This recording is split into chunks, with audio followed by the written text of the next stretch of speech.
Assalamualaikum warahmatullahi wabarakatuh. Perkenalkan, nama saya Ahmad Andoni, NIM 0549195666 dari UT Jember.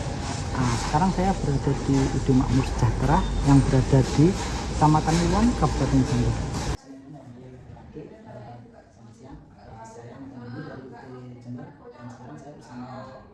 Pemimpin dari UD Makmur Sejahtera dengan Bapak Muhammad Fajar. Ini izin untuk bertanya tentang usaha Bapak ya. Iya. Ini kan usaha di Makmur Sejahtera udah lumayan terkenal Pak. Ini awal mulanya dari tahun berapa Pak ya? Kalau awal mulanya dimulai dari berdiri itu 2006. Tahun 2006. Iya. Untuk di sini udah ada berapa banyak jenis di sini Pak? Kalau kita varietas mengikuti apa yang dikeluarkan dari pemerintah, sertifikasi yang benih yang sudah bersertifikat. Jadi kurang lebih sebetulnya benih kalau bersertifikat itu sudah ada kurang lebih 50 sampai 60-an varietas benih padi yang disertifikasi pemerintah. Tapi yang kita produksi kurang lebih sekitar 15 sampai 20 varietas ya kita, karena menyesuaikan dengan pasar, kebutuhan pasar. Nah, semua pasar itu kan semua varietas cocok petani, jadi milih yang varietas yang laku saja. Untuk ini Pak, dalam sebelum pemilihan varietas ini kan dari Bapak sebenarnya ada sekitar kurang lebih gitu kan. Itu yang 15 itu yang yang utamanya di sini, maksudnya yang paling diminati ya. Paling diminati varietas sebetulnya yang paling diminati 50% itu hanya satu varietas, lainnya ya persentasenya di bawah itu. Produk unggulannya di sini. Produk unggulannya itu 5 kali kedua. Untuk ini kan saya lihat banyak sekali nih orang jumlah karyawannya kalau boleh tahu sampai berapa sih Pak? Kalau staf itu 8. Stafnya 8. Kalau yang pekerja harian mulai sekitar 20 sampai 40 orang pekerja sama ini organisasi dari yang paling atas mungkin apa, kemudian ke bawahnya itu ya. Jadi kita punya 8 staf itu ada pembagiannya sendiri-sendiri. Jadi ada yang bagian 8 2 orang. Jadi di lahan ya, jadi 2 orang. Maksudnya bukan 2 orang aja, tapi di bawah-bawahnya ada petugas harian. Itu yang menanggung jawabnya 2 orang. Terus yang bagian gudang ada 1 orang. Terus bagian lab 1 orang. Akhirnya di lab. Ya, kita ini. Terus admin umum 1 orang. Berapa sudah? 5 ya. Terus sales yang 2 orang. Terus satu lagi ya. Bagian distribusi Sales. Yang satu lagi admin penjualan. di stafnya punya tugas masing-masing Pak. Punya tugas masing-masing. Dan di stafnya pun masih punya bawahan masing-masing. Ya. Untuk ini Pak, wilayah pemasarannya apa lingkupnya masih di sini atau Seluruh Indonesia. Seluruh Indonesia. Multinasional berarti Pak. Ya, nasional. Nasional ya. Soalnya dulu tuh pernah cerita cerita soal saya juga temennya PNP itu teman dulu kasih tahu ini makanya kesini sini. Terus untuk ini untuk pengujian bibitnya Pak, kan kemungkinan dari petani kan masuk ke sini terus proses apakah ada nggak sekiranya ini bakal berapa presentasinya gitu. Ya, prosesnya itu dimulai dari semuanya itu dari lahan ya Mas ya. Jadi mulai pembelian benih. Jadi benih kita sediakan dari benih sumber. Kita beli benih sumber, nanti kita tanam dengan sistem kemitraan ataupun tanam sendiri. Kalau kemitraan berarti kita serahkan ke petani kita. Nah, nanti itu ada pemeriksaan oleh lembaga pemerintah. Jadi melibatkan lembaga. Oh iya, pasti semuanya di sini ada aturannya, ada regulasinya. Jadi benih itu harus disertifikasi oleh negara.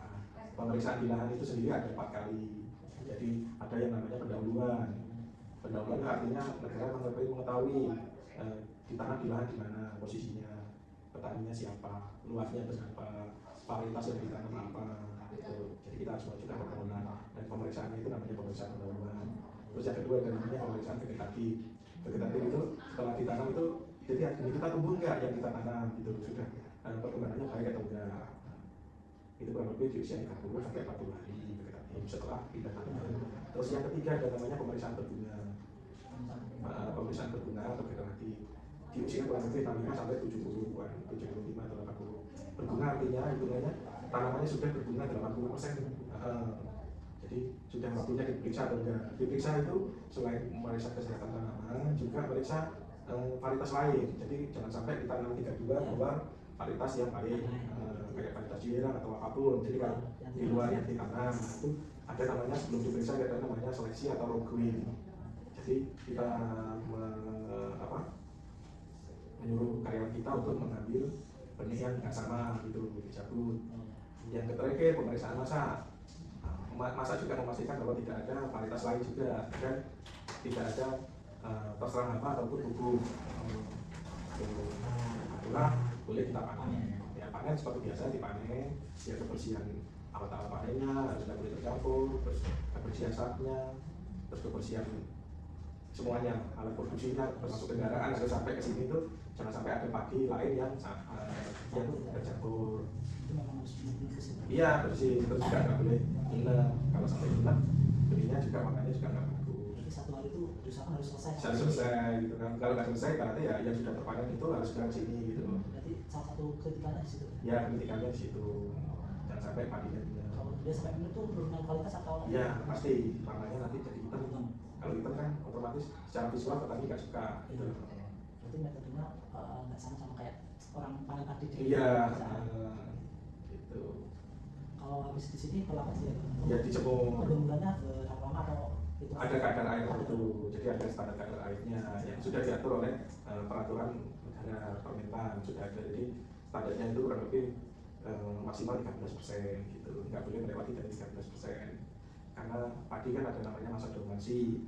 Dormansi itu masa-masa sebelum dia bisa tumbuh dengan maksimal. Jadi kayak masa tidur gitu. Dormansi itu masa tidur gitu. Jadi setelah penjemuran kurang lebih kalau cuaca bagus ya 3-4 hari. Nah, itu di kadar air kita bikin jaga-jaga di kadar air 9%. Karena padi sih padi kan mikroskopis menyerap kelembapan, jadi harus kita lebih rendah daripada 13, jadi kita bikin 9 berjaga-jaga enggak lebih. Setelah kita jemur, kita processing pakai mesin seed cleaner. Jadi seed cleaner blower ya, harus blower. Jadi kayak jerami, terus kepa-kepa itu ya semua. Nah, setelah itu kita tapel kayak gini, ditapel sesuai nomor induk ataupun lot yang kita tentukan gitu. Berarti ibaratnya suatu areal di petani A itu ada nomor induknya sendiri. Jadi satu varietas tapi kalau beda juga. Kita beda tempat, beda petani harus dibedakan juga. Itu kan ditandai waktu pengujian awal itu kan tadi itu pemeriksaan awal itu kan dapat nomor induk. Nah itu harus sesuai dengan nomor induk tersebut. Lalu kurang lebih setelah kemungkinan antara 3 sampai 1,5 bulan kita ajukan proses untuk pengujian lab. Ujinya di Ada juga Jember atau di Jember ada pengujian. Proses uji kurang lebih antara 7 sampai 14 hari. Jadi prosesnya ada nanti kalau dinyatakan lulus akan keluar sertifikat dan label. Ya label yang biasa tertera di kemasan itu. Setelah keluar label ya, maka boleh dilakukan pengemasan atau dijual. Itu namanya juga ada nanti laporan, kita juga harus laporan packaging, laporan pengemasan dan juga laporan penjual ke mana saja. Bukan spesifik tempat, bukan spesifik kiosnya apa, tapi spesifik daerah mana, mau di luar Jember atau di luar Jember. Jadi semuanya tuh terintegritas. Ya, terintegritas. Itu garis besarnya. Ya, lagi. Masuk SWOT. Pertanyaan SWOT. Keunggulan. Ini Pak, untuk ini kan pasti produsen benih itu banyak. Yang membuat benih ini jadi kayak lebih nilai plusnya itu unggulnya dari yang lain mungkin karena persentase tumbuhnya lebih besar atau gimana? Iya, tentunya kalau benih ini kan persaingan juga banyak. Kita mulai dari kekuatan kita ya. Jadi kekuatan kita kan kontinuitas produk, kontinen produk. Jadi kita nggak terputus. Kalau mungkin produsen lain itu kan mungkin produksi cuma kapasitas kecil ataupun varietasnya terbatas. Kita usahakan harus kontinuitas produk ada terus. Jadi kalau permintaannya itu kapanpun kita siap melayani. Berarti menerima masukan dari petani juga? Ya, karena kan petani kan nggak bisa ibaratnya disemayani. Nggak harus ada, kita harus selalu ready. Nah, selalu ready kan kita kan juga punya stok. Nah, kalau nggak punya stok kan juga sama aja gitu loh. Kita jualan ibaratnya, bisa jualan ada 10 ton habis itu nggak jualan lagi karena produknya nggak ada.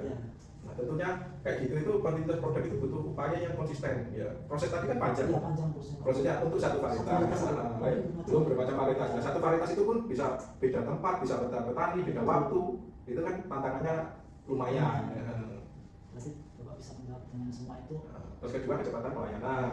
Jadi kita kalau pelayanan dapat orderan, kita usahakan secepat mungkin dengan mesin-mesin yang modern, gitu loh. Soal kebersihan juga, kebersihan kita insya Allah kalau kita pakai mesin yang lebih bagus, lebih modern, jadi kebersihan kita itu kurang lebih terjaga. Terus ini Pak, untuk pastikan di setiap usaha ada kendala, entah itu dari internal atau eksternal. Mungkin Bapak bisa menjelaskan sedikit kendalanya, mungkin dari kayak kamu alam atau mungkin waktu pemasaran atau Ya, tentunya setiap usaha kan ada kendala. ya. Yang nomor satu, kendala utama itu sekarang itu benih ilegal. Berarti dari harga gitu. Benih ilegal bukan. Benih ilegal itu kan kita ngikuti sertifikasi lengkap ya. Aturan sesuai aturan perundang-undangan. Iya, Bisa dari berapa? tadi kan tantangannya saja benih ilegal Pak. Berarti itu tanpa sertifikasi. Ya betul. Jadi ada yang dinamakan galur ya. Jadi sebetulnya sudah diatur di peraturan perundang-undangan itu galur itu hanya dipasarkan lokal, tapi nyatanya kan dengan online seperti ini sekarang bisa kemana-mana. Dan kalau kita kan ikuti lengkap ya sertifikasi itu ada biayanya, ada proses pengawasan yang sangat panjang. Sedangkan kalau benih itu kan sebetulnya perlindungan ke customer itu kan sangat rendah, karena kan tidak ada jaminan bahwa itu ada pengecekan dari mulai fase awal sampai mulai panen. Itu. Nah, yang dirugikan juga selain petani juga produsen, karena kita kan sebagai pembayar pajak, sebagai yang ikuti aturan, tapi tak ada perlindungan gitu loh. Sedangkan mereka yang tinggal bikin jualan online, bebas, gitu. Nggak fair, gitu. Penegakan peraturan kurang. Nah, ya. Oke. Untuk itu kan yang salah satunya tadi kan galur Pak. Ya. Untuk kendala yang lainnya apa? Namanya masih bisa. Ya, kendala terbesar itu kalau kendala persaingan usaha semuanya usaha persaingan ya sebetulnya biasa saja, cuma kita yang paling utama itu. Untuk cuaca kan ada nggak Pak? Apakah itu berkontribusi besar Pak?